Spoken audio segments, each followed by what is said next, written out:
टंगी सास। पंजाबी में कहावत है, सास चंगी होवे या ते दीवार ते टंगी होवे। संगीता की शादी भी एक ऐसे ही घर में होती है जहां उसकी सास दीवार पर टंगी होती है। ससुर और पति शादी के पहले दिन उसे सास के फोटो के सामने ले जाते हैं, जहां ससुर जी कहते हैं, बेटा बेटा संगीता, ये तुम्हारी सास थी, बहुत नेक और भली, लेकिन थोड़ी गुस्सैल थी। गुस्सा आने पर सब तहस नहस कर देती थी, पर अब ये इस दुनिया में नहीं है। हाँ संगीता, माँ होती तो तुम इनकी कोई बात टाल नहीं सकती थी, वरना तो माँ घर में भूचाल ले आती। संगीता मन में खुश होती है कि अच्छा है कि ऐसी औरत अब इस घर में नहीं है, लेकिन दिखावे के लिए वो जैसे ही सास की फोटो के सामने हाथ जोड़कर खड़ी होती है, ये क्या? सास उसे देखकर मुस्कुराने लगी।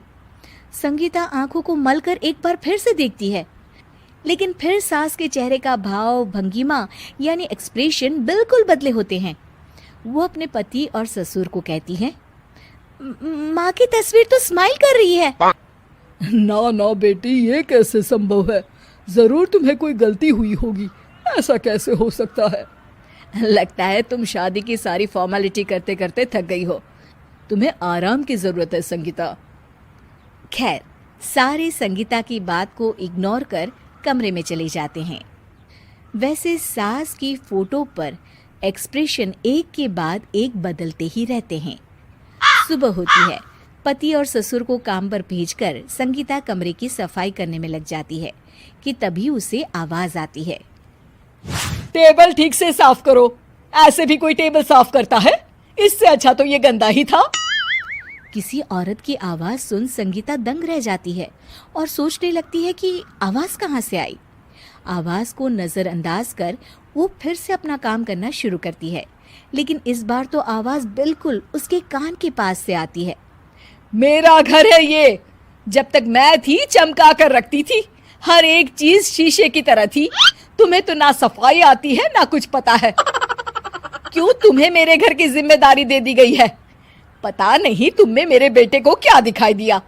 मैं होती तो एक से बढ़कर एक लड़कियों की लाइन लगा देती। अब संगीता को समझने में देर नहीं लगी कि ये आवाज किसी और की नहीं बल्कि उसकी सास की है, जो दीवार पर टंगी है।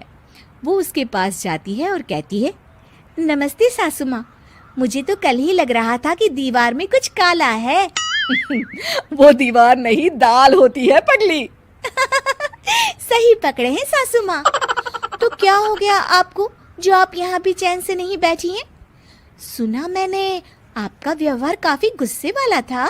चुप रह तू, ज्यादा बकर बकर ना कर। घर का काम करना तो आता नहीं, आई है मुझसे बहस करने। हाँ देखिए सासू माँ, मैं आपसे साफ साफ कह देती हूँ, मुझसे पंगा लेने की कोशिश मत करिएगा। तभी पीछे से संगीता का पति आता है। अरे संगीता, किससे बात कर रही हो? कौन है वहाँ?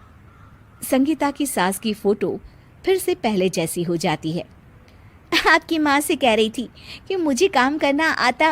अरे संगीता, माना सास के ताने हर बहू को अच्छे लगते हैं, लेकिन यहाँ तो माँ है ही नहीं, तुम तो फोटो से ही। तुम भी लाजवाब हो संगीता। किसी को विश्वास नहीं होता कि संगीता अपनी मरी हुई सास की फोटो से बात करती है। वहीं आए दिन संगीता की सास संगीता को किसी न किसी बात पर आते जाते ताने देती। संगीता को भी अब सास के तानों और उनसे बात करने की आदत हो गई। वो कभी खानदान की कहानी तो कभी तीज त्योहार कैसे मनाए या किसी व्यंजन की रेसिपी सास से ही पूछती।